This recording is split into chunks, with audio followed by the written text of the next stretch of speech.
क्या भारतीय जनता पार्टी का प्रचार तंत्र किसी को भी बख्शेगा?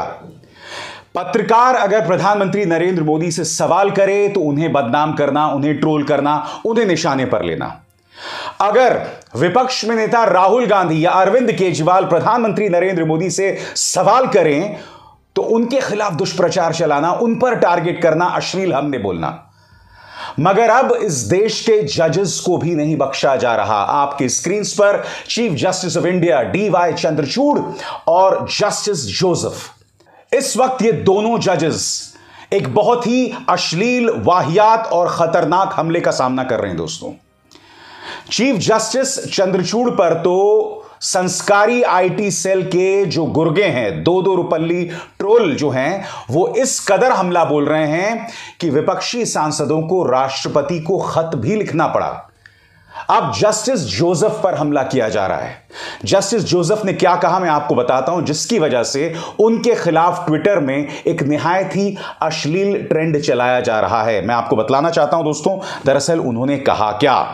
आपके स्क्रीन पर दोस्तों, जिस तरह से महाराष्ट्र में सांप्रदायिक उन्माद बढ़ाने की कोशिश की जा रही है, दंगा भड़काने की कोशिश की जा रही है, जिस तरह से तेलंगाना से भारतीय जनता पार्टी का विधायक T राजा सिंह गली गली जाकर मुसलमानों के खिलाफ भड़काऊ बयान दे रहा है, कई जगह यात्राएं निकाली जा रही हैं जिसका सिर्फ एक मकसद है कि समाज के अंदर दंगे भड़क जाएं, उसको लेकर मैं आपको बतलाता हूं कि जस्टिस जोसेफ ने कहा क्या और यह आप फैसला कीजिए क्या उन्होंने गलत कहा।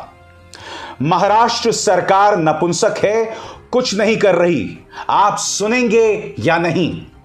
जस्टिस जोसेफ ने कहा कि जिस वक्त राजनीति और धर्म को अलग कर दिया जाएगा यह सब समाप्त हो जाएगा। दोस्तों, मैं आपको बतलाना चाहता हूं कि जो लोग महाराष्ट्र के अंदर यात्रा निकाल रहे हैं उनके वकील भी थे। उन्होंने भी कहा कि हमें यात्रा निकालने का अधिकार है। आप जानते हैं जस्टिस जोसेफ ने इसका क्या जवाब दिया? जस्टिस जोसेफ ने कहा जुलूस निकालने का अधिकार है, लेकिन क्या ऐसी रैली के जरिए आपको देश का कानून तोड़ने की इजाजत दी जा सकती है? आप जानते हैं जब यह मामला जो है सुप्रीम कोर्ट में उठा तो सॉलिसिटर जनरल तुषार मेहता का यह कहना था कि केरल के अंदर PFI की रैली में एक लड़का बोल रहा था कि हिंदुओं और ईसाइयों का अंतिम संस्कार किया जाना चाहिए। वो ये कह रहे थे कि जस्टिस जोसेफ, आप केरल में PFI की इस रैली के बारे में बात क्यों नहीं करते?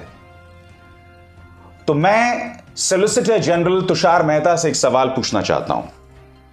सबसे बड़ी बात, PFI पर पाबंदी लगा दी गई है। नंबर 2, जिस तरह से T राजा सिंह जो कि भारतीय जनता पार्टी का विधायक है, वो बार बार भड़काऊ बयान दे रहा है। मैं आपको बतला दूं कि वो शर्तों के साथ इस वक्त बेल पर है।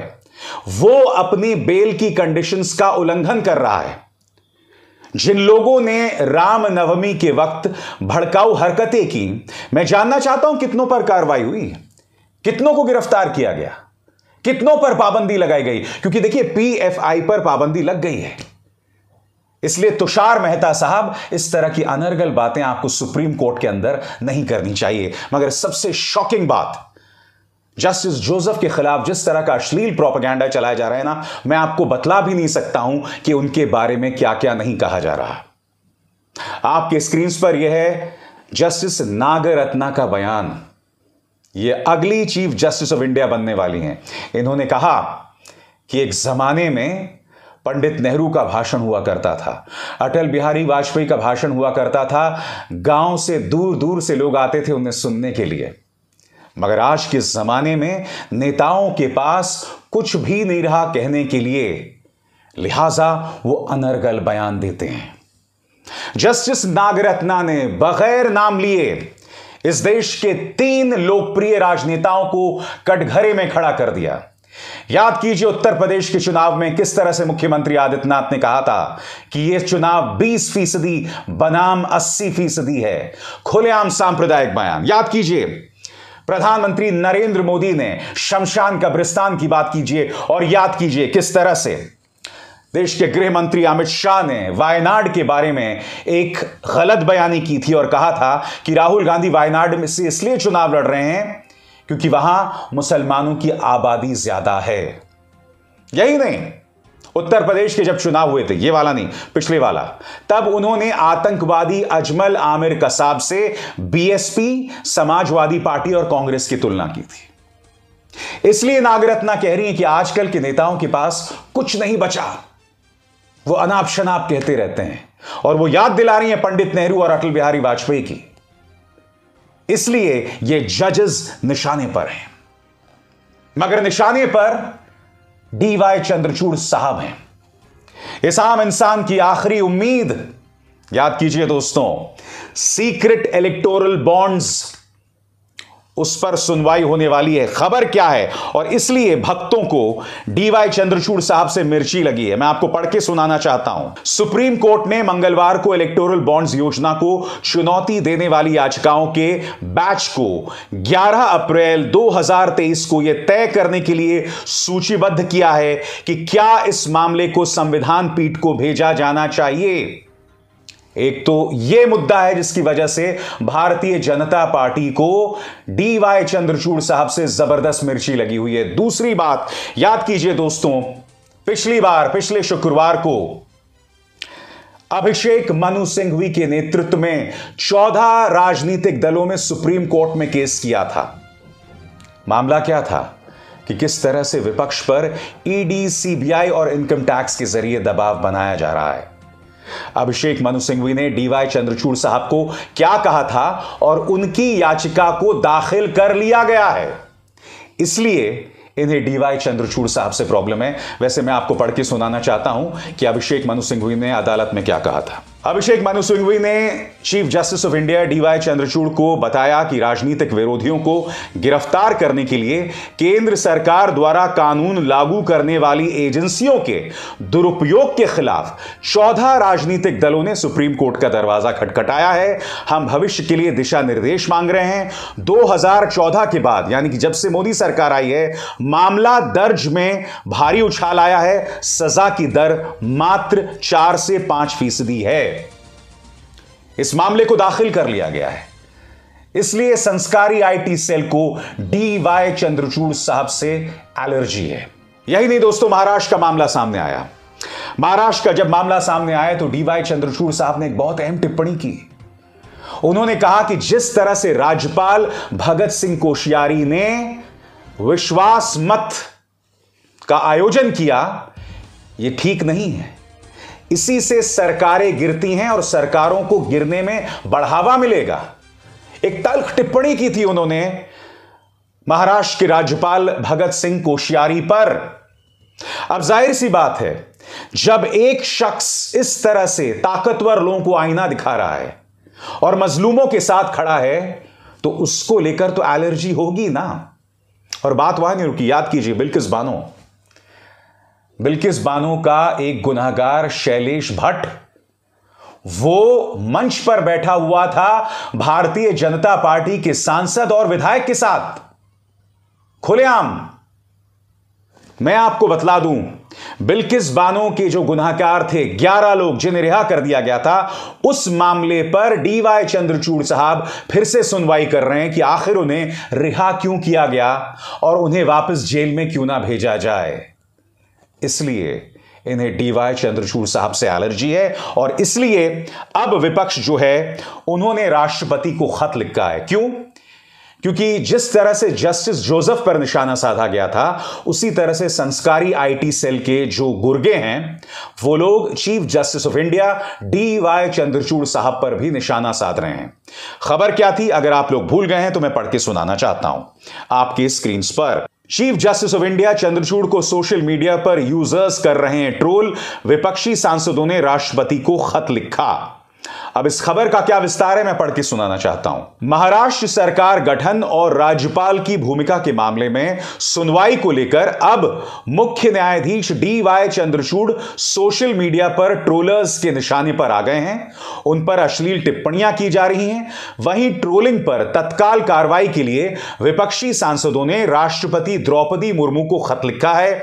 विपक्षी सांसदों ने ऑनलाइन ट्रोलिंग को न्याय में हस्तक्षेप करार दिया है।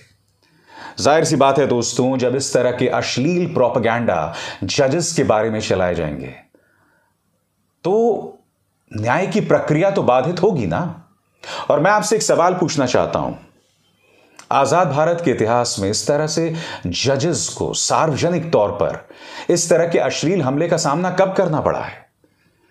वो भी सिर्फ इसलिए क्योंकि वो जजेस नफरत के खिलाफ झंडा बुलंद कर रहे हैं, अपनी बात रख रहे हैं। वो सिर्फ इसलिए क्योंकि वो मजलूमों के साथ हैं। वो सिर्फ इसलिए कि जिस तरह से राज्यपाल या सरकारें तख्ता पलट कर देती हैं, उस पर वो सवाल उठा रहे हैं। इसमें उनकी क्या गलती हो गई? मैं आपको बतलाना चाहता हूं वो कौन से सांसद हैं जिन्होंने राष्ट्रपति को खत लिखा।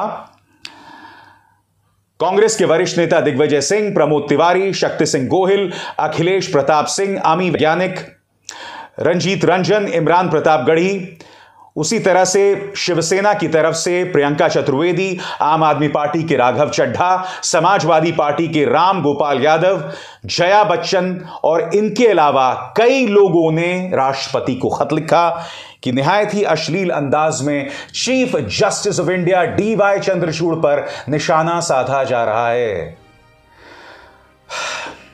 क्या जमाना आ गया दोस्तों, अब जजेस पर हमला किया जाएगा।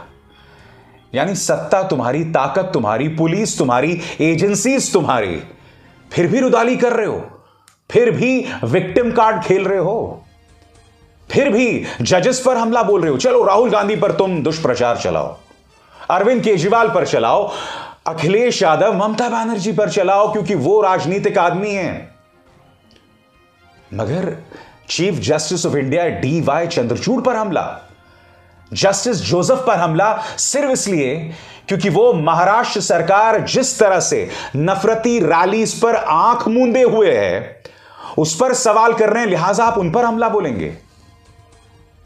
और ऐसे में क्या इसे लोकतंत्र कहा जा सकता है? और ऐसे में जब अमेरिका और जर्मनी राहुल गांधी की बर्खास्तगी पर अपनी बात रखते हैं और कहते हैं हम स्थिति पर नजर रखे हुए हैं, तब कानून मंत्री रिजिजू को मिर्ची लगती है। मैं कानून मंत्री रिजिजू साहब से कहना चाहता हूं,